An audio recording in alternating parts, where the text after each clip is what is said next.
It is 2 in the morning on September the 2nd, 1666. A baker named Thomas Farriner is asleep above his shop on Pudding Lane. He does not know it yet, but within the hour, a single spark from his oven will begin the destruction of the greatest city in England.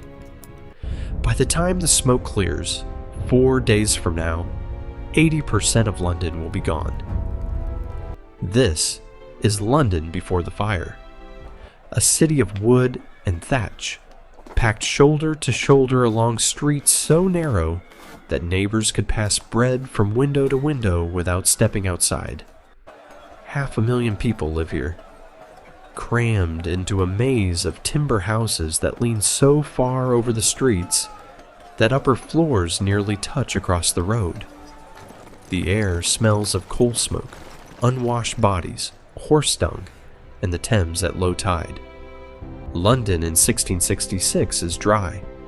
It has not rained in weeks. The summer has been brutal. The wood is parched, and the entire city, without anyone realizing it, has become kindling. What happens next will not just burn a city.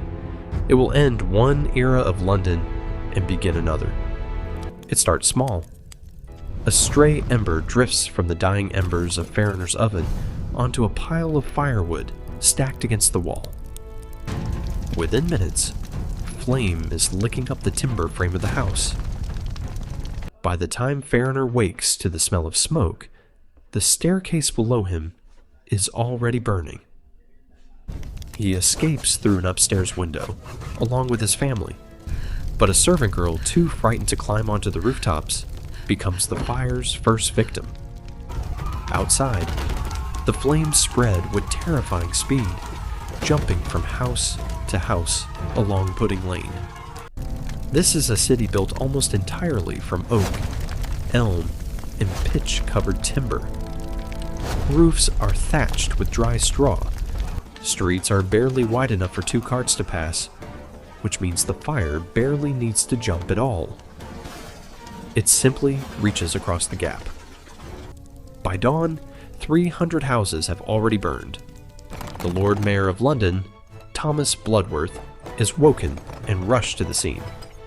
Told the fire is a serious threat, he reportedly waves off the concern with a now infamous dismissal. A woman could piss it out. He goes back to bed. It is a decision that will cost the city everything. By midday on the 2nd of September, a fierce east wind sweeps through London, and the fire stops behaving like an accident and starts behaving like a weapon. Flames leap entire streets. Sparks land on rooftops hundreds of feet away. The fire is no longer spreading. It is exploding outward in every direction the wind allows. Warehouses along the Thames, packed with oil, tallow, coal, and spirits, catch alight one after another, each explosion feeding the next. The riverside becomes an inferno so intense that boats on the water can feel the heat from the middle of the Thames. Panic spreads faster than the flames. Families load what possessions they can carry onto carts, onto their backs, onto the river itself. The Thames fills with boats overloaded with furniture, bedding, and terrified Londoners paying desperate sums to escape by water. Prices for a boat that once cost a few pence now cost more than most Londoners earn in a week. Above the chaos, church bells begin to ring, not in celebration, but in mourning. It is a sound the city has not heard in this way before, and it will not stop for 4 days. London in 1666 has no fire brigade. No coordinated system exists to fight a blaze of this size. The only real firefighting method available is to tear down buildings in the fire's path, creating gaps the flames cannot cross. But this requires speed, authority, and permission from property owners, and Bloodworth, still refusing to believe the scale of the disaster, delays giving the order. By the time officials realize how catastrophic the fire has become, it is already too large to outrun with axes and hand tools. King Charles II, watching smoke rise over the city from Whitehall, takes matters into his own hands. He orders his brother, James, Duke of York, to organize firefighting parties by force if necessary, and authorizes the demolition of buildings on a massive scale, even without owners' consent. It is a decision that should have come a full day earlier. By the third day, the fire has become something almost alive. Entire neighborhoods vanish in hours. The flames reach the historic heart of London, the medieval streets around Cheapside, home to some of the wealthiest merchants in England. Their grand timber houses, filled with silk, spices, and fine goods, burn as easily as the poorest slum. Then the fire reaches St. Paul's Cathedral. Londoners had believed the cathedral, built of stone, would survive where wooden buildings could not. Hundreds of refugees had even stored their possessions inside its walls, believing them safe. But the scaffolding surrounding the cathedral for ongoing repairs ignites first, and the fire climbs the wooden structure onto the cathedral's ancient timber roof. What happens next stuns everyone who witnesses it. The heat becomes so extreme that the lead roofing of St. Paul's melts, pouring down the sides of the cathedral in molten rivers that flow through the streets like lava. Stone explodes from the heat. The cathedral that had stood for centuries collapses in on itself in a matter of hours.